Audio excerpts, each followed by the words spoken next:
jawab salam. Apa perlu kita ulangi? Assalamualaikum warahmatullahi wabarakatuh. Waalaikumsalam warahmatullahi Yang kami hormati, yang terhormat Bapak Profesor Dr. Abdurrahman MSI selaku dosen pembimbing lapangan. Yang kami hormati seluruh dosen dan instruktur PPG Prajabatan.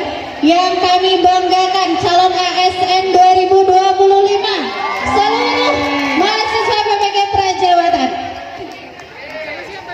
Baik, rekan-rekan di sini kami akan sedikit mempresentasikan terkait pengolahan limbah cangkang telur.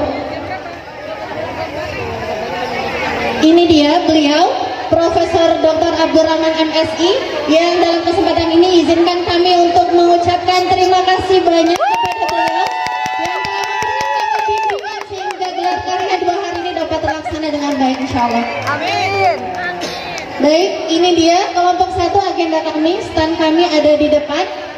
Terima kasih banyak rekan-rekan untuk perjuangannya, usahanya yang luar biasa, terkhusus untuk kalian.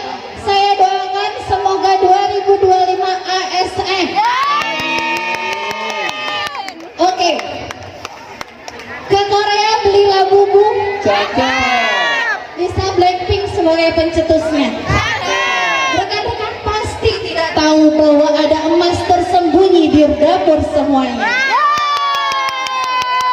Baik, tema kami dalam proyek kepemimpinan adalah pengolahan limbah cangkang telur. Apa yang melatar belakangi kami untuk memilih tema ini?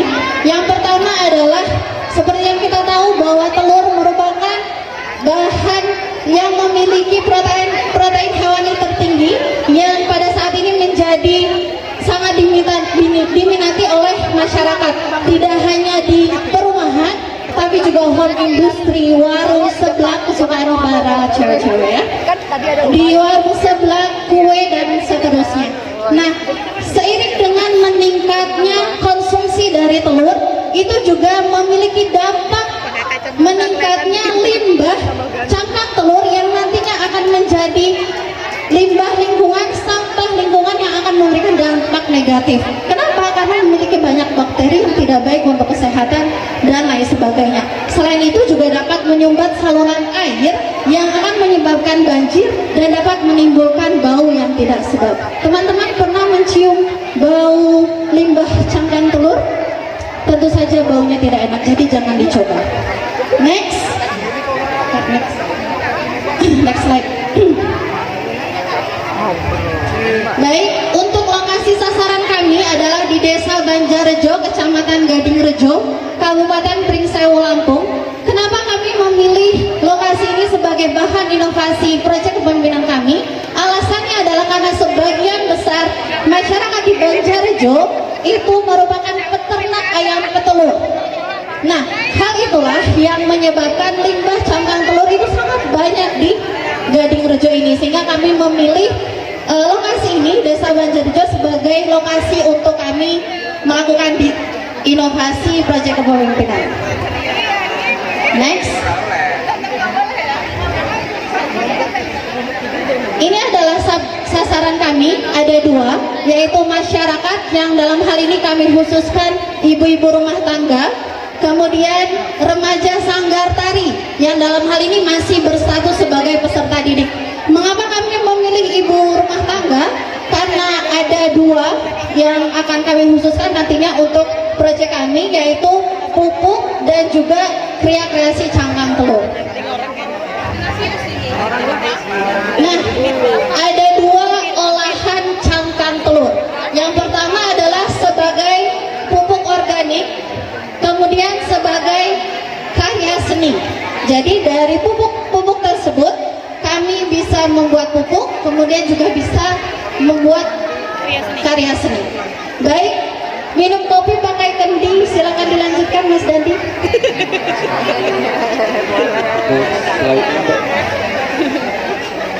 Slide selanjutnya. Keren lucu-lucu.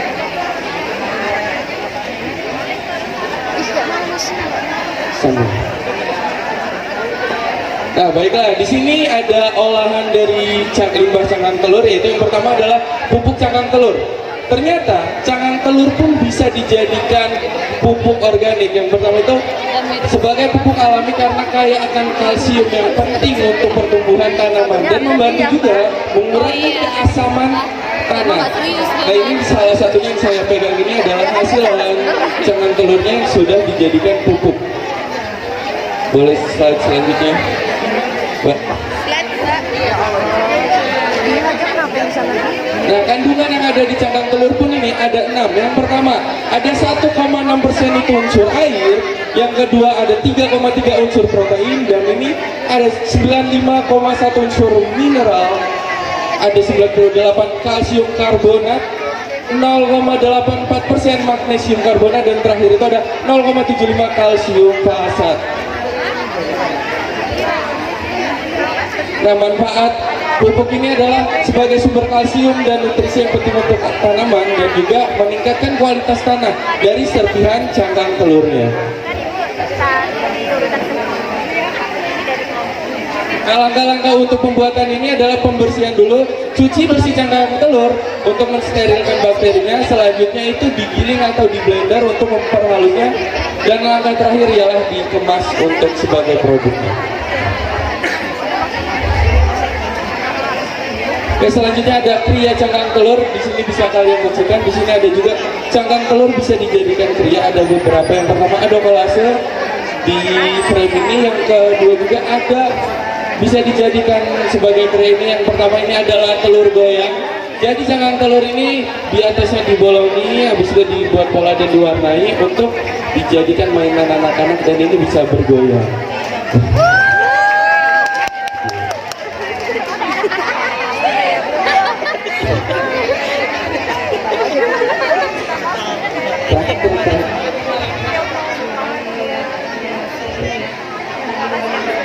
Nah, manfaat kria cangkang telur ini untuk meningkatkan kreativitas dan juga bisa bernilai jual untuk anak-anak.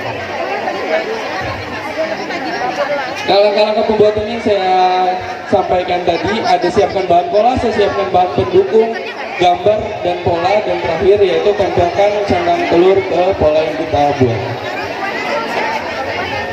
Ini contoh produknya ada di depan dan di slide ini.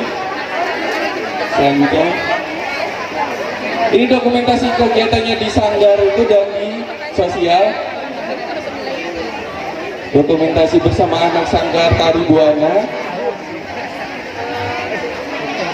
Dan terakhir untuk tindak lanjutnya akan disampaikan oleh Mbak Rin.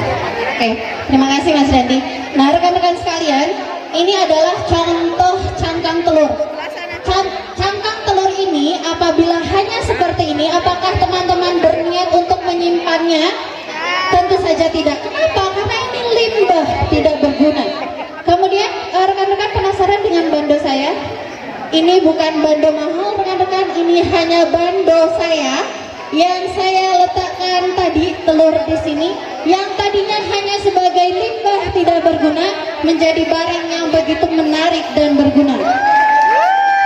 Baik, sebagai tindak lanjut dari inovasi kami ada 3, yaitu kepada peserta didik yang bisa mereka lanjutkan sebagai tugas ketika ada tugas dari sekolah.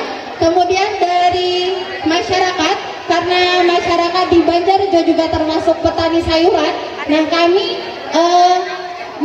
mendemonstrasikan kepada masyarakat untuk menggunakan pupuk organik dari limbah cangkang telur untuk menyuburkan tanaman dan meningkatkan hasil panen. Kemudian bagi kami sendiri kelompok 1, itu yang tadinya kami hanya menganggap cangkang telur sebagai limbah, namun saat ini kami mengetahui manfaatnya sehingga kami gunakan sebagai sensor motorik anak-anak, dan kami juga mendemonstrasikan kepada orang tua kami yang saya kebetulan petani untuk menggunakan pupuk organik, sehingga saat ini tidak ada lagi cangkang telur, limbah cangkang telur di rumah kami. Yang ada hanyalah emas di dapur kami. Baik, kesimpulan tidak perlu kesimpulan. Oke, baik, kesimpulan sedikit dari apa yang kami refleksikan tadi. Kami dapat menyimpulkan bahwa cangkang telur apabila kita mampu menginovasikannya dengan baik, maka cangkang telur tersebut dapat menjadi barang yang sangat berguna. Maka tidak berlebihan rasanya ketika kami menyebutkan ada emas di dapur semuanya. Apa emasnya? Cangkang telur. Baik. Pergi ke pasar membeli selasi, selasi tumpah di tanah lapang. Kami ucapkan terima kasih, segala salah mohon dimaafkan. Kami akhiri. Wassalamualaikum warahmatullahi wabarakatuh. Waalaikumsalam warahmatullahi wabarakatuh. Baik.